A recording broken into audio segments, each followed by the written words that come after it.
Fire service civil defence গণপ্রজাতন্ত্রী বাংলাদেশ সরকারের একটি সেবাধর্মী প্রতিষ্ঠান।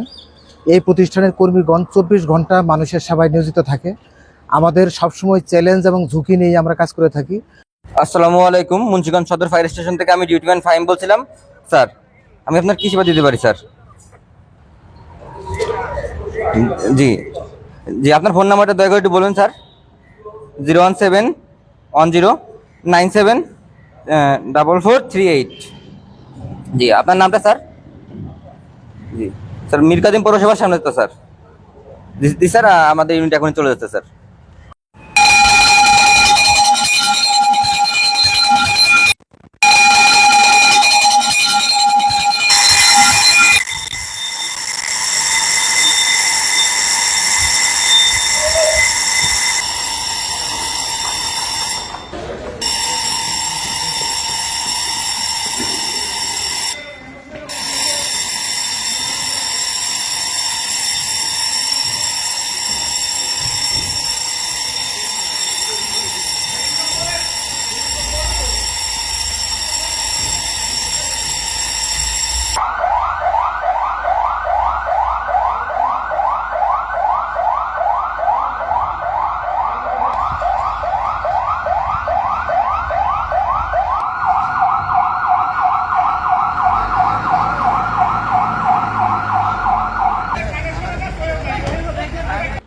কোথাও কোনো অগ্নি দুর্ঘটনা ঘটলে আমরা প্রথম কল পানিবাহী গাড়ি নিয়ে মুভ করে থাকি।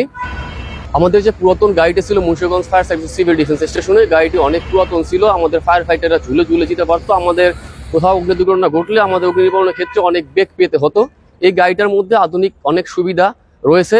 প্রথমত এই গাড়িটার মধ্যে বিএ সেট রয়েছে, জেনারেটর আছে, এবং কোথাও কোনো জায়গায় অগ্নি দুর্ঘটনা ঘটলে আমাদেরকে আলাদা লাইটিং ইউনিট নিয়ে যেতে হতো। এই গাড়িটার মধ্যে রিভলভিং লাইটিং সিস্টেম আছে এবং পর্যাপ্ত পরিমাণে বিএসএট আছে। এবং কোথাও কোনো তরল পদার্থে অগ্নিকাণ্ড ঘটলে সেই ক্ষেত্রে আমাদেরকে আলাদা ফোম টেন্ডার গাড়ি নিয়ে যেতে হতো। এই গাড়িটার মধ্যে এই ফোমের সুবিধা, তরল পদার্থের অগ্নি নির্বাপন সহ সকল ধরনের অগ্নি নির্বাপনের ক্ষেত্রে আমরা এই গাড়িটি ব্যবহার করতে পারি।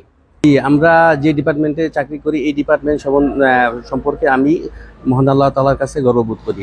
কারণ আমরা দিনের রাত 24 ঘন্টা সময়কে সময় মনে করি না। যখন যে কোনো পরিস্থিতিতে আমরা সবসময় প্রস্তুত থাকি। মানুষের সেবার জন্য আমরা সার্বক্ষণিকভাবে নিয়োজিত থাকি। আমাদের রুটিন ওয়ার্কগুলো পাশাপাশি যখনই কোনো দুর্ঘটনা বা অগ্নিকাণ্ড যে কোনো দুর্ঘটনা সংবাদ আমরা পাই, সাথে সাথে আমরা মুভ করি।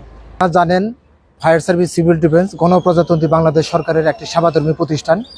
এই প্রতিষ্ঠানের কর্মীগণ 24 ঘন্টা মানুষের সেবায় নিয়োজিত থাকে। আমাদের সবসময় চ্যালেঞ্জ এবং ঝুঁকি নিয়ে আমরা কাজ করে থাকি।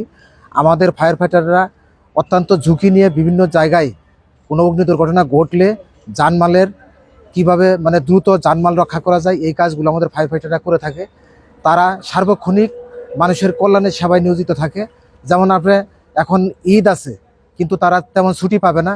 কারণ হচ্ছে যে এই সময় বিভিন্ন দুর্ঘটনা ঘটে, কিন্তু তাদের কোনো কষ্ট নাই। তারা মনে করে যে আমরা জনসেবার কাজে নিয়োজিত, আমাদের জনসভায় কাজ করতে হবে, তাই তাদের এই কষ্টগুলো তাদের কিছু মনে হয় না। অগ্নি দুর্ঘটনার সংবাদ পাই, তখন আমাদের ফায়ার ফাইটাররা যখন তাদের ঝুঁকি এবং চ্যালেঞ্জ নিয়ে কাজ করতে যায়, এখানে অনেক ফায়ার ফাইটার অনেক ঝুঁকির মধ্যে তারা আহত নিহত হয়।